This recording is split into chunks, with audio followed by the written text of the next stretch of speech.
Hi sewing friends. So this is kind of like a part 2 to the previous one, purely because I want this episode to be all about why we sew. So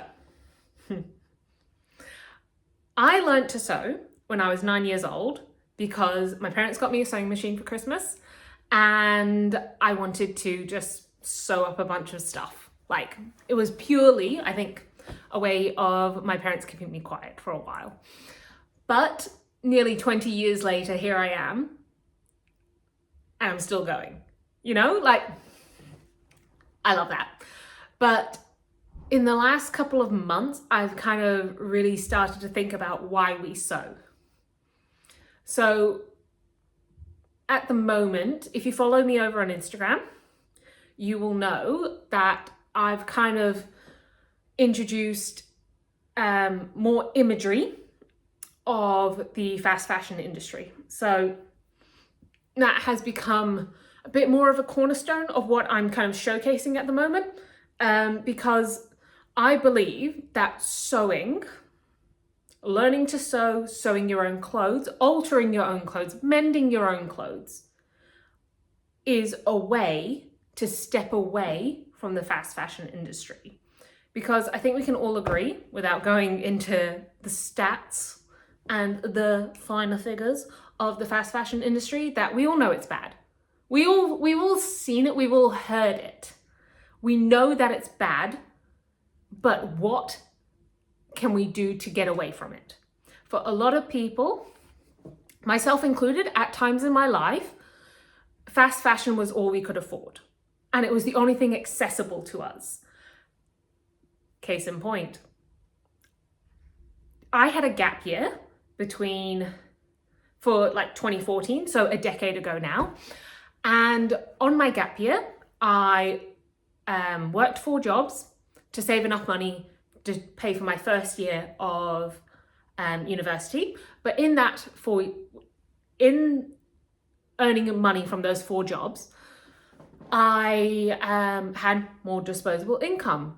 And with that, I definitely bought a lot more clothes, and it kind of became a bit of my personality, you know, something that I did in kind of like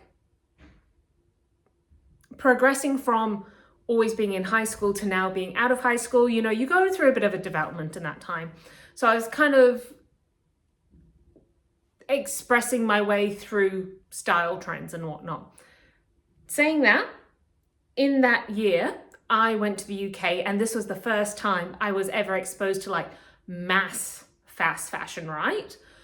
Because I was from New Zealand, and probably the fast fashion that we had was like Glassons, which is kind of like a chain of stores that was cheaper clothing, but it wasn't like anything in Europe or the US.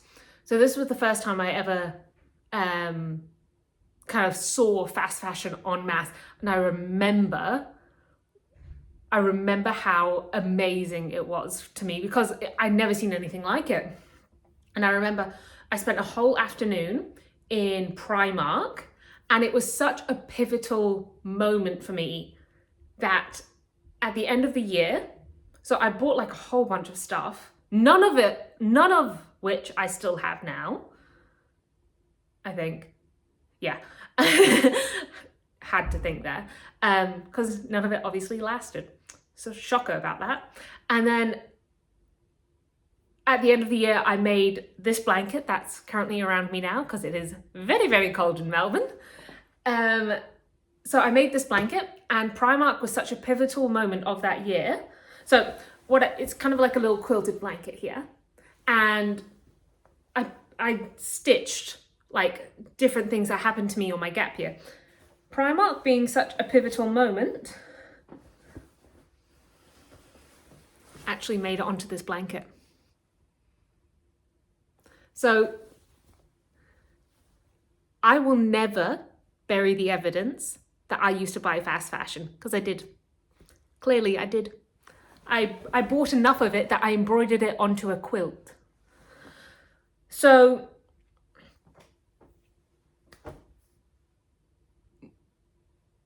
it was in that year that I did all of that, experimented with different fashion trends, was exposed to fast fashion en masse. But then the following 4 years that I studied at Wycliffe in Auckland, New Zealand,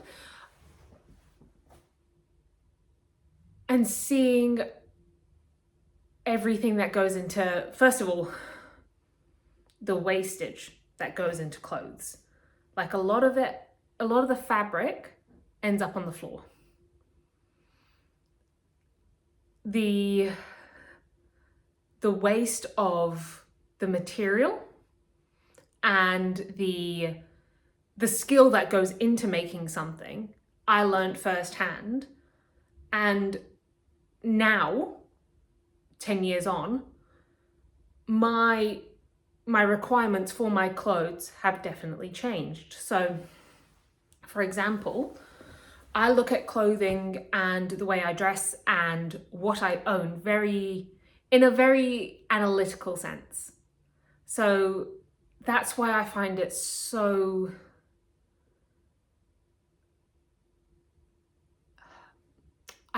hurtful, not on a personal level, obviously, because I can't, but I find the mass consumption of fast fashion very hurtful because I know firsthand what goes into making it.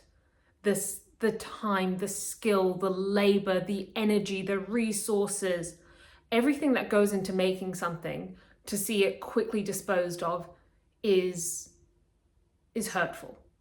Because I spent 4 years learning about it, and I'm so far down the path of awareness around clothing manufacturing that I don't think I can communicate that in a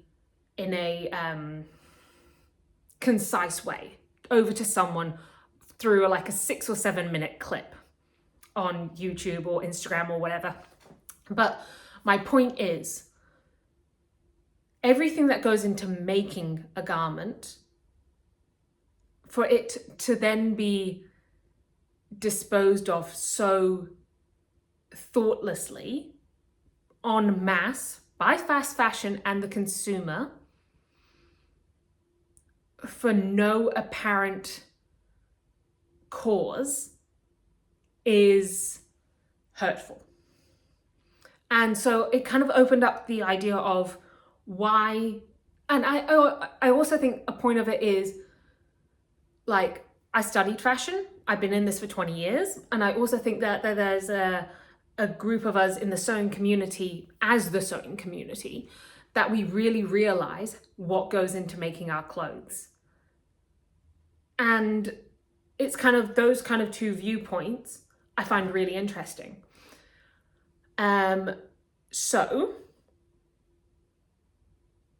I kind of want to talk about why we sew. So the first part, the kind of one main point, is to step away from the fast fashion industry, because I think it's become so evident now that fast fashion ain't good. It's not. We all know that. But I don't think that there's an option for the majority of people who know it's bad on how to step away. And I think that's one reason that people learn to sew, so that they can, stand in their values when they wear their clothing. So even if it's just 1 or 2 items a year, making that progress to step away from the fast fashion industry is so impactful long term. Another reason that people learn to sew is that they can't find their unique style and their size in mainstream clothing stores or fast fashion.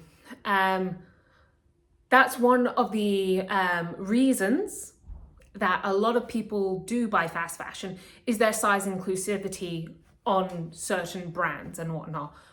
And I totally agree with that. Like, if you cannot find your size in a garment in a sustainable way, what other option do you have if you don't know how to sew or make your own clothes or alter your own clothes? What option do you have? I'm sure that there are outliers in there where it's like, oh, you can like get your garment here and then go and alter it there. But like, what is the way that gets someone to go, I want to learn how to sew because I cannot find this out there, but I know what I want. And so I think that's another reason people learn how to sew. And then the other one is an economic in some way, from repairing your clothes or altering your clothes. Love how so many people have been going to like charity shops and secondhand shops and vintage shops and finding a piece of clothing and then altering it to fit them. I think that's absolutely amazing, because you've taken something that and given it a second lease of life in your life.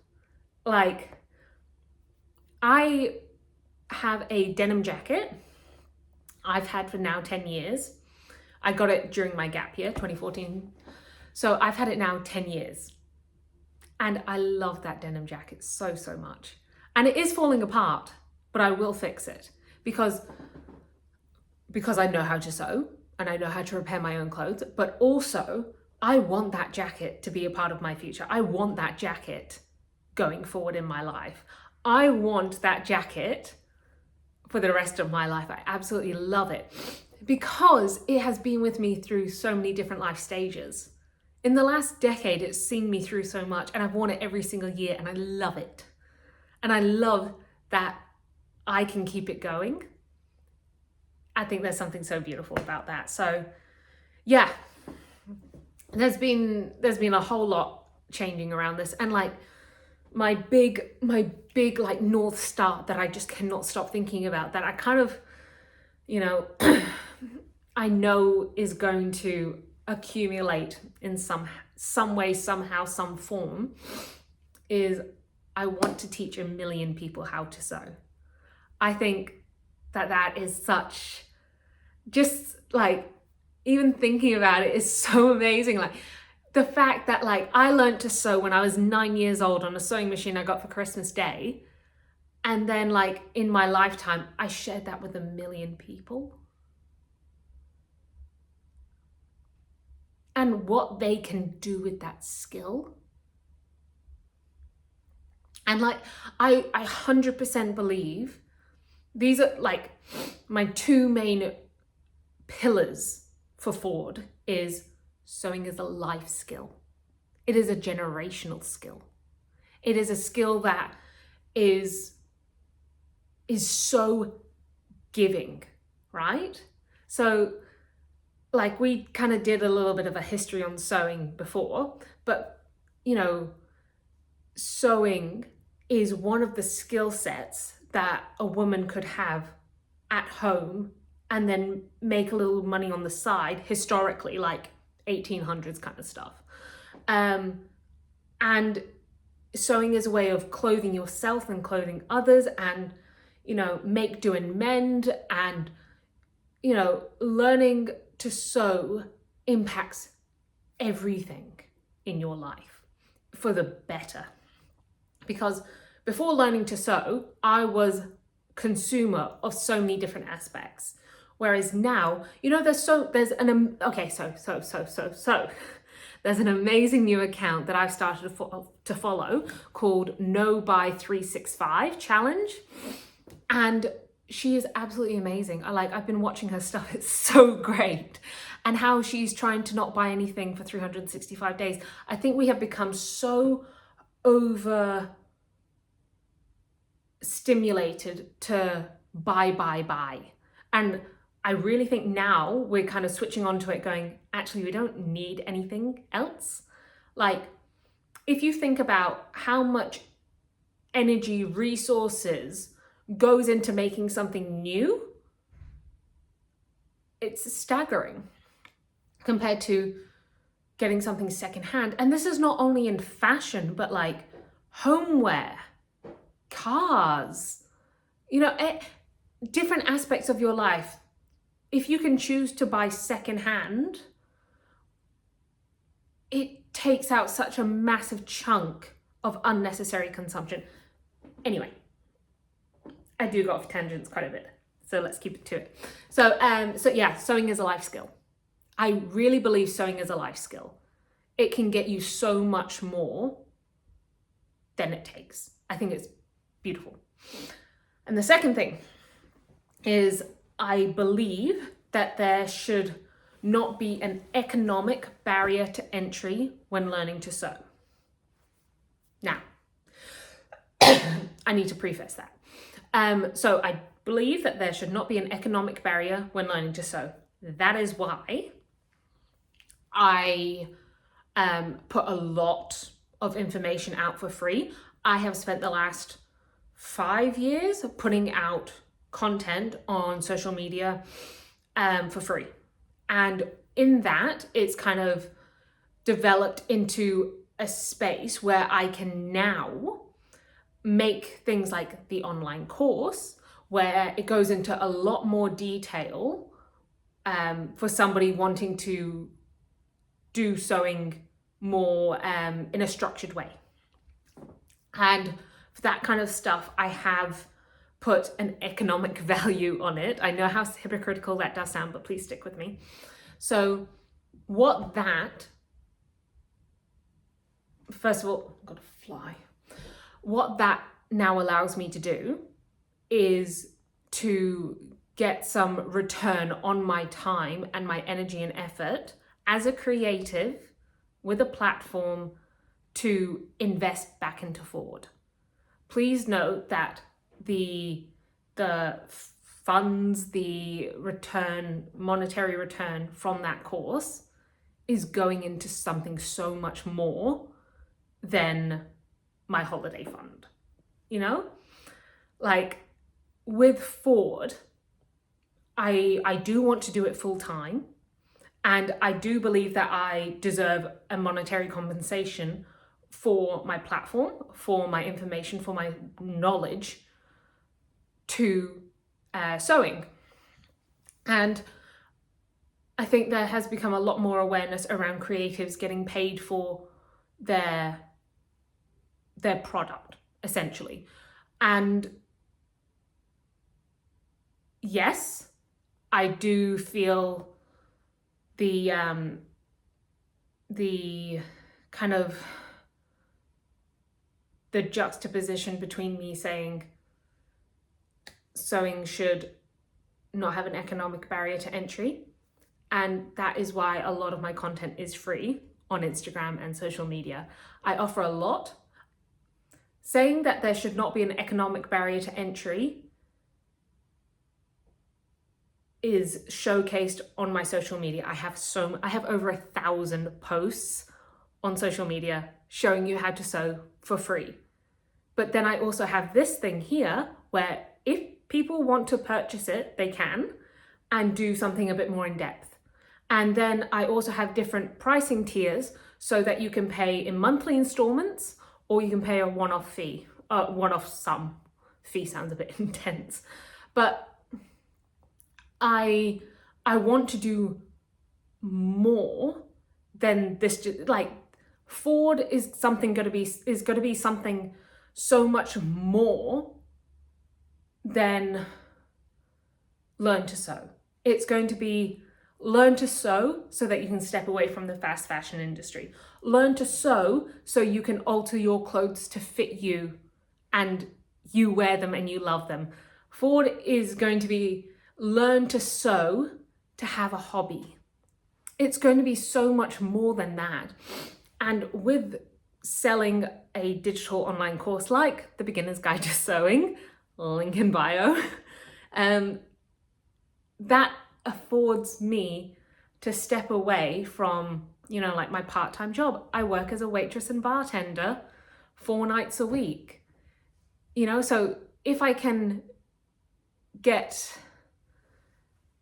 a digital product like that out it means that I can step away from things that aren't going to progress this ultimate teaching a million people how to sew. So my time is much more utilized in this goal of teaching a million people how to sew, because I can sell these products. These products are funding the investment essentially that it takes to teach a million people how to sew. So that's kind of what I've been working on. You know, I like when I say teaching a million people how to sew. A million people is a lot. Like, it's a lot. Like, it's like 500,000 and then double it. And that's how many a million is. Like, that's a load. So I just wish so many more people can experience sewing. And that's what I'm gonna do. So if you've gotten this far, thank you. And if my mum likes to watch these, so hi mum. So yeah, I guess we'll talk soon. But definitely, if you want to kind of learn a bit more about like the fast fashion industry, please, for the love of, watch The True Cost. I'll link it all down below. But by far one of the best things that will turn your stomach, and it will make you go, nah, not doing this anymore. I'm gonna learn to sew. So I guess I'll see you when I see you. Bye.